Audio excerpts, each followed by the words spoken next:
ఢిల్లీలో మంత్రి పొన్నం ప్రభాకర్ మాట్లాడుతున్నారు. లైవ్ ద్వారా చూద్దాం. మరొక వైపు ఒక సహేతుకమైన కారణంతో ఎన్నికలు జరగకపోతున్నది. దానివల్ల స్థానిక సంస్థల నిధులు ఆపద్దు అనేటువంటి కనీస ఇంగిత జ్ఞానం లేని కేంద్ర ప్రభుత్వం స్థానిక సంస్థలకు నిధులు ఆపివేయడంతో రాజ్యాంగ స్థానిక సంస్థల ఎన్నికలు జరపాలి, కానీ మా చిత్తశుద్ధి సామాజికంగా ప్రామాణికంగా లెక్కలు తీసుకొని చట్టసభల ద్వారా ఆమోదించుకొని ఇలా 42% ద్వారా జీవోలు ఇచ్చి ఎన్నికలకు పోయే సందర్భంలో తెలంగాణ నుంచి ప్రాతినిధ్యం వహిస్తున్న భారతీయ జనతా పార్టీ 8 మంది ఎంపీలు కొద్ది రోజులు ముస్లింలనే వితండవాదం చేసినారు. సంతోషం. మొన్న రామచంద్రరావు గారు ఇది ముస్లింలకు లేదు, మేము మద్దతు ఇస్తామన్నారు. ఇవాళ మళ్ళీ వాస్తవ రూపాన్ని, వికృత రూపాన్ని రామచంద్రరావు గారు చూపెట్టే ప్రయత్నం చేస్తూ ఉన్నారు. మేము ఢిల్లీ కట పబ్లిసిటీ కోసం వచ్చిన, వీఆర్ ఆల్రెడీ మినిస్టర్స్ బాస్. మేము పబ్లిసిటీ కొరకు ఢిల్లీ రావాల్సిన అవసరం లేదు. చిత్తశుద్ధి ఉండి వచ్చినాము. మీ పార్టీకి ఏమైనా చిత్తశుద్ధి ఉంటే, ఫెడరలిస్టిక్ పార్టీ బలహీన వర్గాలకు వ్యతిరేకం కాదు అని అనదలుచుకుంటే, వ్యక్తిగతంగా మీరైతే ఖచ్చితంగా రిజర్వేషన్లకు వ్యతిరేకమే. నాట్ ఓన్లీ బీసీ రిజర్వేషన్, దళితులకు గిరిజనులకు సంబంధించి అన్నాడు హైదరాబాద్ సెంట్రల్ యూనివర్సిటీలో జరిగిన సంఘటనలు కారకభూతుడే మీరు. ఇవాళ మొత్తం 84% ఉండేటువంటి తెలంగాణ సామాజిక వర్గాలకు వ్యతిరేకంగా పనిచేస్తున్న అధ్యక్షుడు మీరు. మీ మధ్య ఏమైనా చిత్తశుద్ధి ఉంటే, భారతీయ జనతా పార్టీ ఈ తెలంగాణ రిజర్వేషన్లకు అమలు జరగాలని మీరు ఇస్తున్న ప్రకటనకు చిత్తశుద్ధి ఉంటే, మేము చేసినటువంటి 2018 చట్ట సవరణ ఆర్డినెన్స్ తర్వాత రాజ్యాంగంలో ఉన్న ప్రకారంగా శాసనసభ తీర్మానం చేసుకొని గవర్నర్ గారికి పంపిన దాన్ని మీరు మోకాలు అడ్డకుండా, ఆపి పెట్టకుండా, మీ రాజకీయ ప్రభావంతో దాని మీద బయటికి కాగితం రాకుండా ఆపుతున్న అంశాన్ని నుంచి బయటకు వచ్చి గవర్నర్ గారి దగ్గర పెండింగ్ ఉన్న తీసుకురా. కేంద్రం నుంచి ఈడబ్ల్యూఎస్ 10% చట్టం తెచ్చిన్నాడు. మౌనంగా ఉన్న మీరు ఇలా బలహీన వర్గాలకు న్యాయం జరుగుతుంటే పెళ్లి కూతలు కూస్తూ ఉన్నారు, సప్పుడు చేస్తలేరు, అలుముకొని చంపుతున్నారు, కుట్ర వన్నుతున్నారు. మీకు నిజంగా బలహీన వర్గాల పట్ల చిత్తశుద్ధి ఉంటే తప్పకుండా వెంటనే కేంద్ర ప్రభుత్వం ఒత్తిడి తెచ్చి పూర్తి స్థాయి చట్టబద్ధత తీసుకొచ్చే ప్రయత్నం చేయండి. షెడ్యూల్ 9 ద్వారా, పార్లమెంట్ యాక్ట్ ద్వారా నరేంద్ర మోడీ గారిని ఒప్పియండి. బీసీ ప్రధానమంత్రి అని చెప్పుకునే నరేంద్ర మోడీ గారిని తెలంగాణ ఈ దేశంలో సామాజికంగా కుల సర్వే చేసి, దేశం మొత్తం భారతీయ జనతా పార్టీ ప్రభుత్వం కుల సర్వే చేయడానికి ఎట్లయితే ఒక రోల్ మోడల్ తెలంగాణ తీసుకుందో, 42% ప్రామాణికమైన లెక్కల ప్రకారంగా ఇందిరా సాహ్ని గారు చెప్పినటువంటి కోర్టు తీర్పుల ప్రకారంగా ప్రామాణిక లెక్కలు ఉన్నటువంటి తెలంగాణ ప్రభుత్వం ఇచ్చిన జీవోలకు ఎటువంటి ఇబ్బంది లేకుండా చూసే బాధ్యత భారతీయ జనతా పార్టీది అనే మాట మనం చేస్తూ ఉన్నాం. సుప్రీంకోర్టులో కేసు వేస్తే ఒకవేళ సుప్రీంకోర్టులో ఉన్నటువంటి మేము ఇంత తీవ్రంగా దానికి సంబంధించినటువంటి సీరియస్ తోటి ఉన్నత స్థాయి ప్రముఖమైన న్యాయవాదులతో చర్చించి వాళ్ళని కేసుకు సంబంధించినటువంటి అంశాల పట్ల మేము ఒకవైపు చర్చ చేస్తుంటే చులకనగా మాట్లాడే ప్రయత్నం చేస్తున్నారు రామచంద్రరావు గారు. అడ్వకేట్ స్వయంగా మీరు రేపొద్దున తెలంగాణ కోర్టులో వాద ప్రతివాదనలు 8వ తారీఖు జరగనున్నాయి. మీరు స్వయంగా బలహీన వర్గాల పక్షాన గొంతు విప్పి మా శాసనసభ పక్షం ఈ రిజర్వేషన్లకు మద్దతు ఇచ్చిందని చెప్పే బాధ్యత మీది. తెలంగాణ సమాజం గమనిస్తూ ఉంది. సోదరుడు పాయల్ శంకర్ గారిని, శాసనసభ పక్ష నాయకుడు మహేశ్వర్ రెడ్డి గారిని, బలహీన వర్గాల పార్లమెంటు సభ్యులు బండి సంజయ్ గారిని, ఈటెల రాజేందర్ గారిని, అదేవిధంగా ధర్మపురి అరవింద్ గారిని, ఆర్ కృష్ణయ్య గారిని కూడా కోరుతా ఉన్నాం. భారతీయ జనతా పార్టీ అఖిల భారత బీసీ అధ్యక్షుడు సోదరుడు లక్ష్మణ్ గారిని కూడా కోరుతా ఉన్నాం.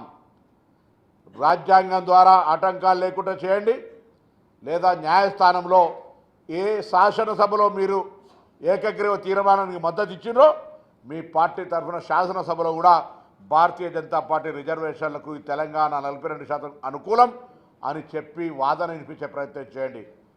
అంతేగాని నైతికంగా మీ విధానపరంగా బలహీన వర్గాలకు వ్యతిరేకంగా ఎస్సీ ఎస్టీలకు వ్యతిరేకంగా మేము ఫ్యూడల్ పార్టీ మా విధానమే ఇంత అని మీరు రామచంద్రరావు గారు మాట్లాడుతుంటే నేను ప్రశ్నిస్తా ఉన్నా, ప్రభుత్వం ప్రశ్నిస్తుంది, ప్రజాస్వామ్యం ప్రశ్నిస్తుంది, సామాజిక వర్గాలు ప్రశ్నిస్తున్నాయి. శాసనసభలో ఎందుకు మీరు మద్దతు ప్రకటించినారు?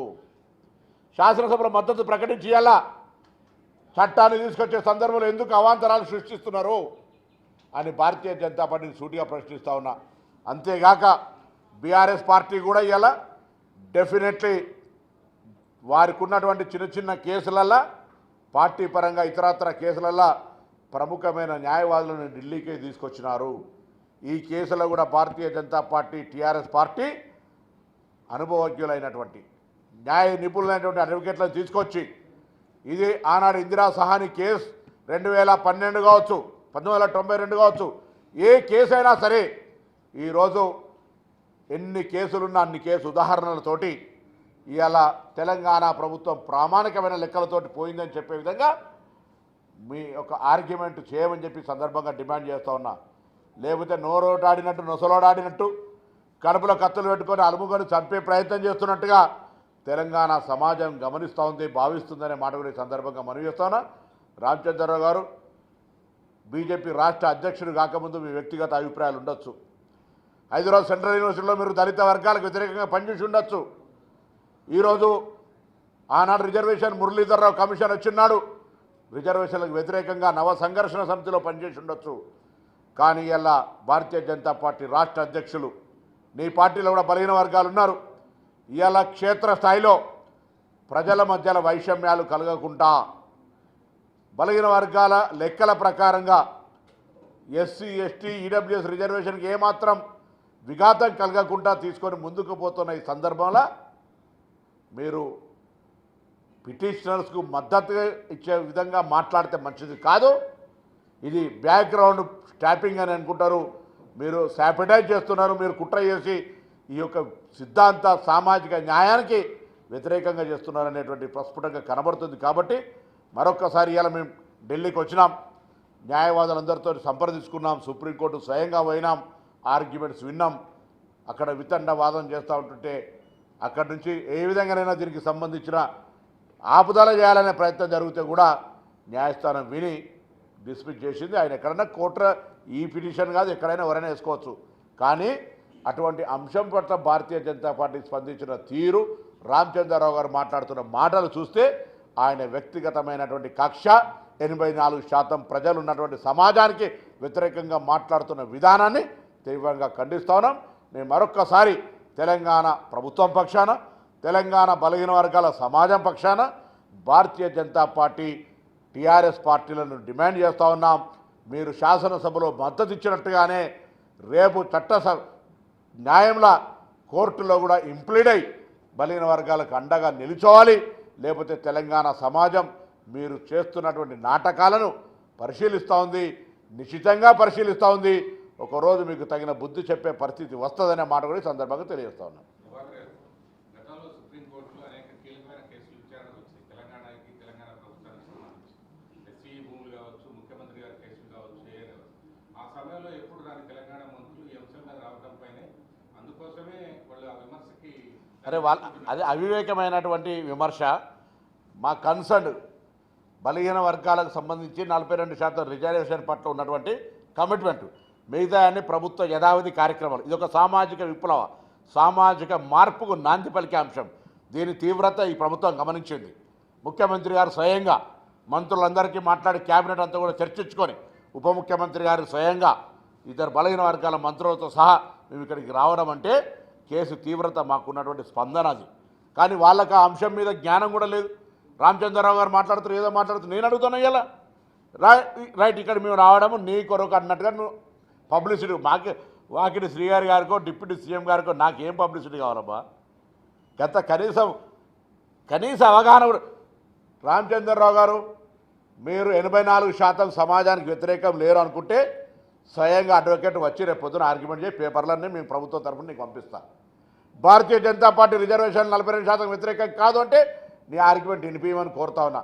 5 పార్లమెంటు సభ్యులు మేము ఆనాడు తెలంగాణకు సంబంధించి తెలంగాణ వ్యతిరేకులు ఎవరుంటే వాళ్ళ దగ్గర వాళ్ళను డైవర్షన్ చేయడానికి మేము ప్రయత్నం జరిగింది. ఉదాహరణకు అద్వానీ తెలంగాణకు వ్యతిరేకం ఉంటే, వెంకయ్యనాయుడు తెలంగాణకు వ్యతిరేకం ఉంటే తెలంగాణ బీజేపీ నాయకులకు చెప్పి విద్యాసాగర్ రావు లాంటి వాళ్ళతోటో బండారు దత్తాత్రేయ గారు లాంటి వాళ్ళతోటో చాలామందితోటి వాళ్ళను వాడుకొని చెప్పి ఆ నాయకత్వం మీద ఒప్పించి సానుకూలంగా తెలంగాణ సాధించుకున్నాం.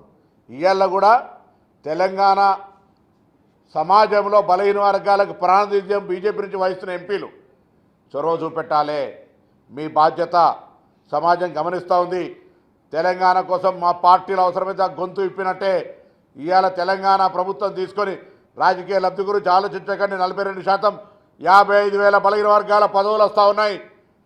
దయచేసి అన్ని రాజకీయ పార్టీలు ఉంటాయల్లా వాళ్ళ నోటికాని ముద్ద చెడగొట్టే ప్రయత్నంలో తెలంగాణ భారతీయ జనతా పార్టీ నుంచి ప్రాతినిధ్యం వహిస్తున్న బీసీ ఎంపీలు, శాసనసభ్యులు, నాయకులు కారణం కారాదు అని నేను వాళ్ళందరూ కూడా కోరుతాను. నేను వాళ్ళను విమర్శిస్తలేను, విభేదిస్తలేను. నాకు మద్దతు సమస్య సామాజిక న్యాయానికి అండగా నిలబడు అని నేను వాళ్ళందరూ కూడా కోరుతాను. మేము తెలంగాణ హైకోర్టులో 8వ తేదీన విచారణ సందర్భంగా కూడా ఇవాళ సుప్రీంకోర్టులో హాజరైన న్యాయవాదులు, సీనియర్ న్యాయవాదులందరూ కూడా హాజరు అయ్యి వాదనలు వినిపించబోతున్నారు. తప్పకుండా చాలామంది ఇప్పటికే ఇంప్లిమెంట్ అయినరు. పెద్దలు బలహీన వర్గాల రిజర్వేషన్లను కొనసాగించాలనేటువంటి సామాజిక స్పృహ కలిగి కులాలు, మతము ఇవన్నీ అవసరం లేదు. 42% తెలంగాణ ప్రామాణికమైన లెక్కల ద్వారా రాజ్యాంగంలో చట్టము అన్నీ కూడా పద్ధతి ప్రకారం చేసి ఇలా మేము ఇచ్చిన జీవోలను ద్వారా ఎన్నికలకు పోవడానికి సామాజిక స్పృహ ఉన్న ప్రతి ఒక్కరు కూడా ఇంప్లీడ్ అవుతున్నారు. ఆ ఇంప్లీడ్ సభలో మద్దతు చెప్పిన బీజేపీ, టీఆర్ఎస్ కూడా కావాలని మళ్ళీ మళ్ళీ మళ్ళీ మళ్ళీ మళ్ళీ కోరుతా ఉన్నాం. దాంతోపాటుగా ఇంకా సామాజిక స్పృహ కలిగినటువంటి తెలంగాణ న్యాయవాదులు, నేనంటే కొంతమంది ఎవరో కులం బీసీలు మాత్రమే కాదు, ఎస్సీలు మాత్రమే, ఎస్టీలే కాదు, సామాజిక స్పృహ కలిగిన ప్రతి ఒక్కరు ఇందులో ఇంప్లీడ్ అయి న్యాయం కోసం చట్టంలో 42% రిజర్వేషన్లతో ఎన్నికలు జరిగే విధంగా న్యాయస్థానం ముందు తమ వాదనలను వినిపించాలని బలహీన వర్గాల పక్షాన్ని మేము విజ్ఞప్తి చేస్తూ ఉన్నాం. తప్పకుండా ప్రభుత్వం ఢిల్లీకి వచ్చే ఇంత మేము మా యొక్క కన్సర్న్, మా యొక్క ఆలోచన విధానాన్ని మేము మొదటి నుండి కుల సర్వే జరిగినప్పటి నుంచి ఇప్పటిదాకా మేము చిత్తశుద్ధితో పోతా ఉన్నాం. 42% ఎన్నికలకు పోవడానికి 20 నెలలు ఎన్నికలు వాయిదా వేసుకున్నటువంటి ప్రభుత్వం మాదిది. కోర్టు వార్నింగ్ ఇస్తోంది 30 తారీఖు లోపల ఎన్నికలు పెట్టమని చెప్తుంటే కూడా మేము ఆ ప్రక్రియను ఎక్కడ మేము వెనకందుకు వేయలే. ఇవన్నీ గమనించమని చెప్పి కోరుతూ మళ్ళీ ఎవరైనా సరే సామాజిక స్పృహ కలిగిన తెలంగాణ వాదులందరూ